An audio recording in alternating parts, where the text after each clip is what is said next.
Okay, hello. So, I was filming the buttonhole video and I forgot to do one very important thing.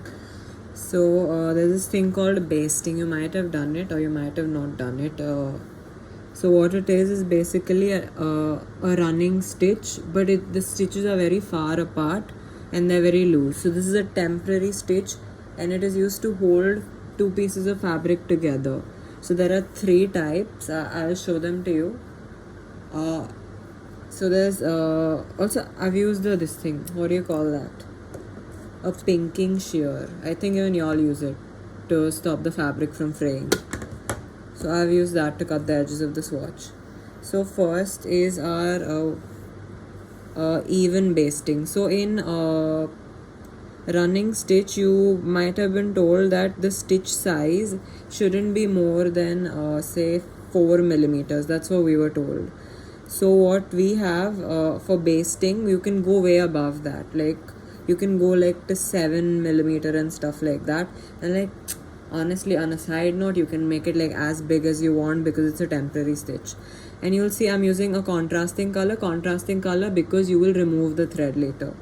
So now I'll take like running stitch but bigger running stitch. So this is called even basting because the distances between the stitches and the stitch size will all be equal. Okay, this is why you don't take extra thread.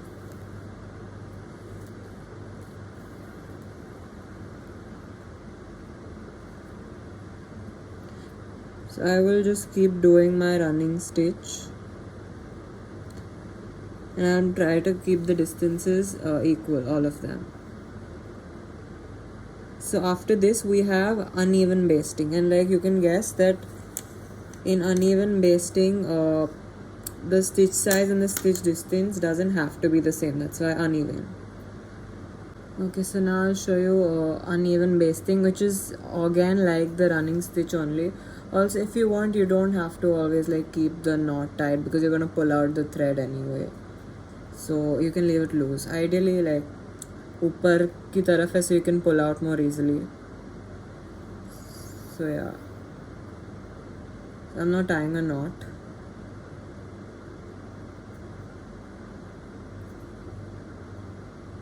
Again, we use this stitch to like hold pieces of fabric together, like it may be two pieces or one piece, or just hold it in place. So this is what you will do before you stitch your buttonholes. So you will do basting around the buttonhole.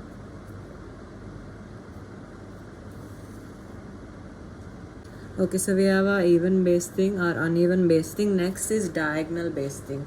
This is sort of like overcasting, and this is used particularly in suiting, like to hold suits have a lot of layers now, so like the interfacing and all that, to hold it together they use diagonal basting. So I've made like rough lines as to you be able to use them as guidelines. Okay, wait. Also you have to remember, okay, you're using single strand, not double.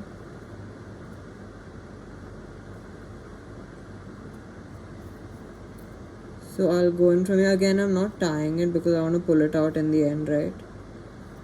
So once I do this, I will go thoda to the side. Now this distance, like try to keep it even, because like in GC everything should look pretty, not only the stuff that's on the outside but the stuff that's on the inside as well. Even though these are temporary stitches, just like that's something ma'am says, okay, always make sure the inside looks as pretty as the outside. So this is sort of like overcasting if you've done it. Like the stitch is basically the same, खाली overcasting हम edge पे करते हैं so that the raw edge doesn't fray, because that's what we do. Yeah, I don't know why I'm rambling. I feel the need to talk. Okay, so this is what it looks like. My stitches aren't that clean, I will admit. So we have even basting, even distances, uneven basting, uneven distances, diagonal basting, diagonal lines. Nothing more to it. So next is like, this is really common, this is called pin basting, and you'll be doing it like all the time. So you see these are two separate pieces of poplin, and I want to join it at this line that I have drawn, this line, that if it's visible. Yes, it is visible. So how I will use pins to join it so that I can then stitch it using my machine. So मेरा excess इधर जा रहा है, this is my seam allowance, right? So my pin will always point towards the seam allowance. So how will it be? I'm just turning it around so I can pin it. So the seam allowance is here. On this side, this is my seam allowance. So I'll just line them up. And now I will pass my pin like this. The pin should always be perpendicular to your seam. So this is perpendicular and like this.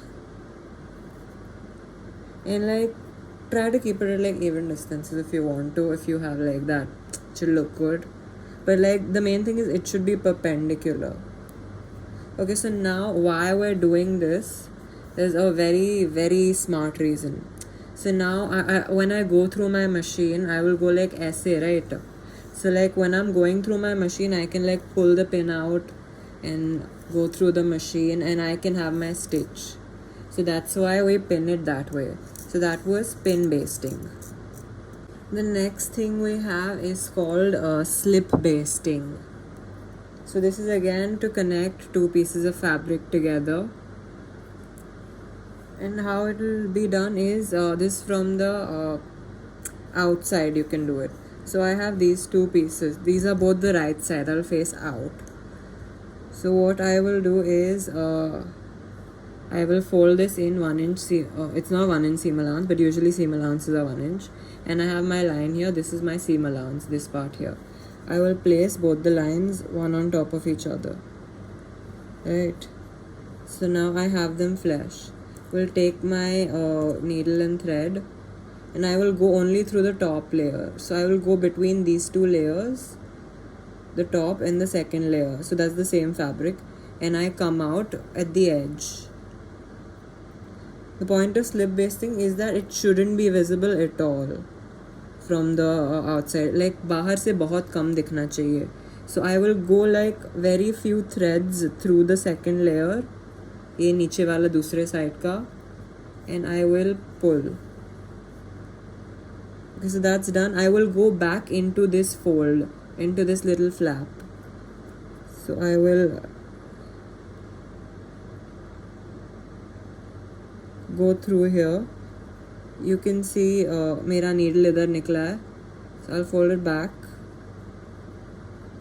and again I will come out. I can take a very large distance inside because again this is basting. This is our final stitch. Okay, it got stuck at the edge. Yeah. So मैं फिर से यहाँ बाहर निकला. I will go through the lower layer, go between these two, and then again come out at the edge, like after a decent amount of distance. So from the right side you can only see this much is there, like over here. Wait, my thread's coming out. This one you should not, huh? So that it doesn't slip out literally. So you can see very little on the right side. So that's the point of slip basting, to not be able to see too much, but like just to hold it together. So again I come out over here and I go down, and I come out from down also.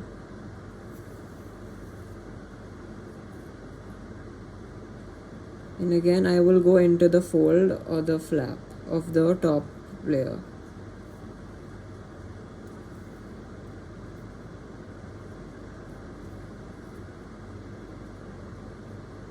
So you can see very little is visible on this side.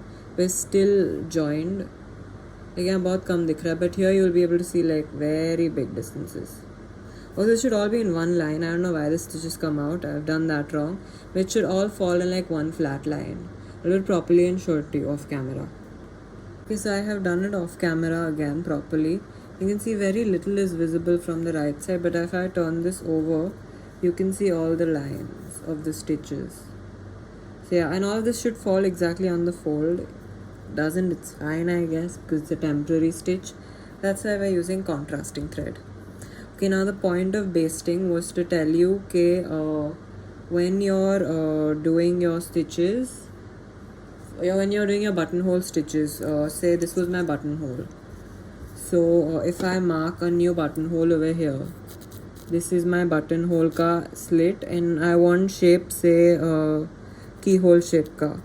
So I will make the little V over here because keyhole shape chahiye, and I will draw a rough outline around here for my buttonhole stitches. Okay, so now that I've done that, I will have to do basting.